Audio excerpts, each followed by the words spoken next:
and pumpkin pie. Hopefully there's some pecan pie out there and some leftover stuffing and cranberries. My wife makes great cranberries. So if you want some pictures of my mom drinking beer and eating turkey, they'll be on my Facebook throughout the holiday weekend. It's what I do during the holiday season. The Cincinnati Bengals are on the docket for Sunday. They come to town struggling at 3-6-1.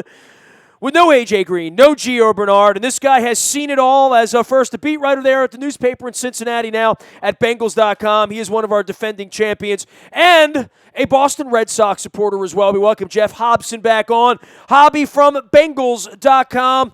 Tough time to be involved with the Bengals right now, Jeff. This ain't gone well. It looks like it's about to get worse, man. Well, you guys went through it last year in Baltimore. A few struggles, a couple of injuries, and the next thing you know, it's a slog. So, they'll, although, if you look at the standings, if they win down there on Sunday, you'd have to say they're back in it just because of the numbers. But Sure. It's going to be a tough deal without AJ and Giovanni Bernard. Well, when you say a tough deal, I mean, it really took me, and the number's been brought up so many times this week by Cincinnati media. 44% of the offense went through those two guys. We certainly have had our issues here with offensive productivity, and when Steve Smith wasn't in there, it was a real mess. Obviously, the offensive line plays a role in that. And with all of the problems, they were 3-6-1 with those guys, right? So you start to really play out what it's going to look like, and certainly the challenge really going to fall on Andy Dalton because these are the weapons taken away from him. He's going to be the one under duress here the next 6 weeks. They need to get a big game on the road from their defense, which they really haven't got this year. And that's been, if you look at the two things that have probably hurt them, obviously the offensive line, but the defensive line hasn't played as well either. They've kind of struggled in both trenches, which has been uncharacteristic of this team in the last 5 or 6 years, ever since Andy and AJ have been here. So, offensively, where do you start? Half of it's gone, but then you really need something from your defense, And they've played well they've played pretty well the last 2 weeks, and they think they're getting it back. It might be just in time. They've always had good success against Flacco, and they'll need to pitch another. They'll have to pitch another one against them on Sunday. Well, in the case of the defense especially, and the offense as well, there's been such incredible continuity in your organization, right? I mean, Dunlop, Pecco, Atkins. I mean, Johnson leaves and comes back. I mean, Maluga, Burfict, Kirkpatrick, Jones. These are the same guys 4 or 5 years ago. These are the same guys, quite frankly, that have kicked the Ravens' ass a lot over the last 4 or 5 years. Yeah, no question. And that's but they haven't had continuity in the coaching department this year. They've got Paul Gunther basically reassembled his entire staff. He's got four new assistant coaches, 2 in the secondary, 1 in linebacker, and 1 on the defensive line. And I think that has taken a while. I mean, that's not that's not the reason why they've struggled and maybe underperformed, but I think it's a reason. I mean, I think there's that. They've also got a lot of new nickel personnel. Trying to replace Leon Hall and Reggie Nelson. That's been a bit of a grind. But, there's never one answer in the National Football League. There's always about, 3, 4, or 5, sometimes, 20. I think it starts here with, replacing Hall and Nelson, replacing, a whole new defensive staff. And, you got to get Pro Bowl stuff from Dunlap and Atkins, which is they've played well at times, but they're going to need more from those guys given the situation. I've been saying all week, if there never comes a parade to Fountain Square with Marvin there, he'll be tied to the Burfict thing last year. I mean, and I think the organization gets tied to that. It felt like everybody was watching and sort of aghast at that moment, and then Burfict doesn't play the first couple of games. Now he's back and still, quite frankly, doing a lot of the same stupid stuff that, has stuck to Ndamukong Suh and Hainsworth and a whole bunch of other guys that have sort of run afoul of the law on the field and sometimes off the field as well. But that being said, on Sunday, as you come in here, he's your best hope. He's your best player, right? Best defensive player. I mean, there's always a fine line. There's a fine line between being an outlaw and being a great defensive player that inspires guys with their play. So fine line there. So I think, but there's no question. I mean, Tez had 13 tackles on Sunday.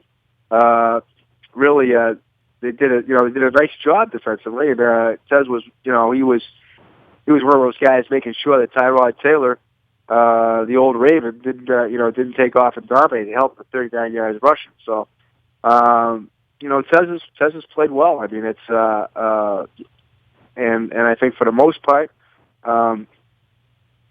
he's probably been the steadiest guy since he got his feet wet since the 3-game suspension. So, but they have to find that pass rush, and that secondary is they've got Adam Jones, Drake Patrick, they're back, and they've been lit up a couple times, but I think they've played well the last. I think they've played pretty solid the last month. So I think the defense is coming. I think you're going to get a typical Bengals-Ravens game down there Sunday.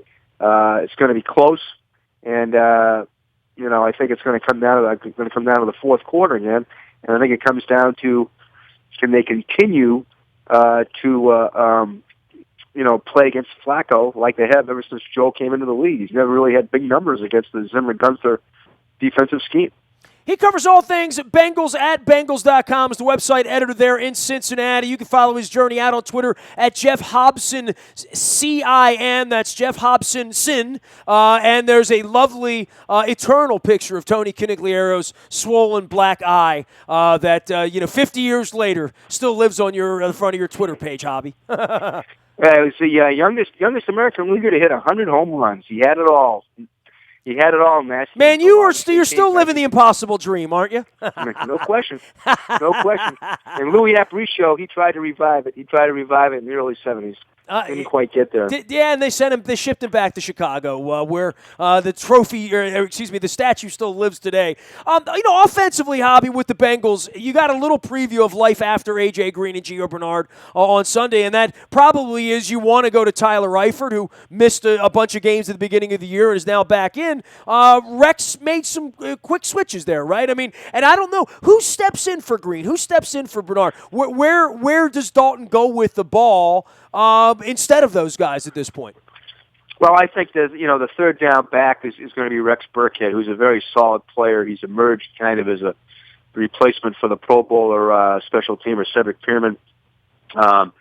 He's a solid guy. He's got good hands. Good guy, Cedric Pierman. He was original Raven. We had him out to a live show years ago. Good man, Cedric Pierman. Yeah, hasn't played this year. He may be back with Gio out though, but Rex is going to step in there, and he's a solid player now. I think people are expecting him to play pretty well. He's got good hands. 2 years ago, when AJ couldn't play in the wild card game, Hugh Jackson made him a slot receiver, and he took a bunch of snaps there. So he's got good hands. But Gio is such a key guy against Baltimore. I mean, because of that great defense. I mean, if you go back and you look at the 80-yard touchdown pass from Dalton to AJ that turned around that game in the fourth quarter down there last year, Gio got a great block from the linebacker at the just in time. So that's going to be one to watch. I think Rex is a pretty solid guy. He'll he's not Gio, but he'll give him some production there. And the big question, of course, is what do you do without AJ? They were already devastated by the loss of Jones and Sanu in the off season. So you've got basically a new receiver core, and they got high hopes in their rookie slot guy Tyler Boyd, but he's a rookie. And James Wright had only 4 catches until Sunday. He's the guy on the outside that's going to be running in AJ's place. So there's a lot of inexperience there, and that's what happens. And that's why the running game was so important this year. And to me, it's a major reason why they're 3-6-1. They don't run the ball. Yeah, and the offensive line hasn't been advertised, right? I mean, there's also a missing piece there on the right side, bringing in a young guy, and that apparently hasn't worked out all that well, huh? No, their number 1 pick from 2015, Cedric Ogbuehi, out of Texas A&M, just hasn't replaced Andre Smith the way they thought that he would. He struggled. Right now, he's over there in a rotation with the veteran Eric Winston. So that has not been, he has struggled. And it's not been a good look. And it's kind of had an impact on the rest of the line.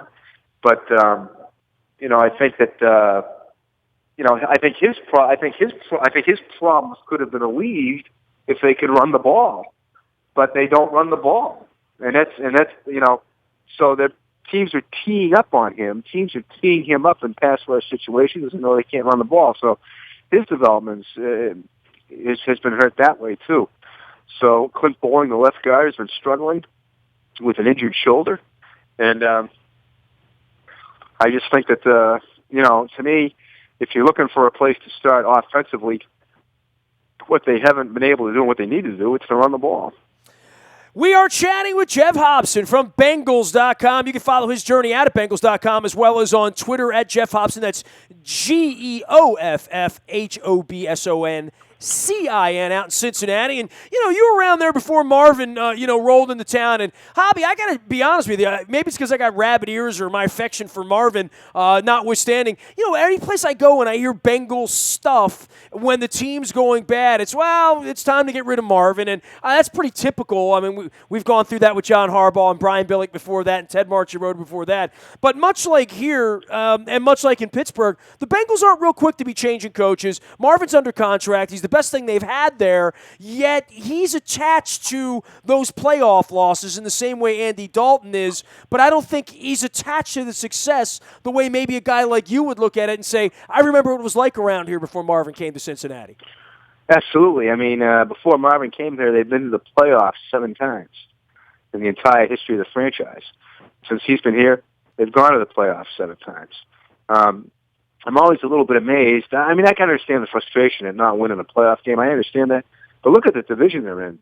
To make it to the playoffs 5 years in a row, 6 of the last 7 in the division with Baltimore and Pittsburgh. And I think the guy's done a hell of a job. I mean, they act like it's been the Raiders and the Bills and the Jaguars. I mean, teams that have done nothing this decade. I'm kind of amazed at the response. I look back and you start to add it up, 12, 11, 10, 9, 11. I mean, the numbers are big. I mean, this side of Belichick, they're right there, right? Well, yeah, since 2011, heading into this year, they had the 3rd best record in the AFC behind, New England and Denver. So, those are teams that won Super Bowls. So, but I guess that is the, I guess we all have an albatross in life, and Marvin's is the playoff thing, And it's a shame because, he had it. He had it won last year. He didn't have his starting quarterback. So that was the team. That was a team last year. If Dalton stays healthy, who knows? It's just like it's tough with Marvin and quarterbacks. It's amazing. He has. One of the reasons that he's been so successful is because they just haven't changed quarterbacks. He's had basically 2 quarterbacks since he's been here in 14 years. Carson Palmer and Andy Dalton. The continuity's been great. Not only that, they've been able to protect these guys. In those 14 years, they've only missed 18 games. So they were protecting a quarterback.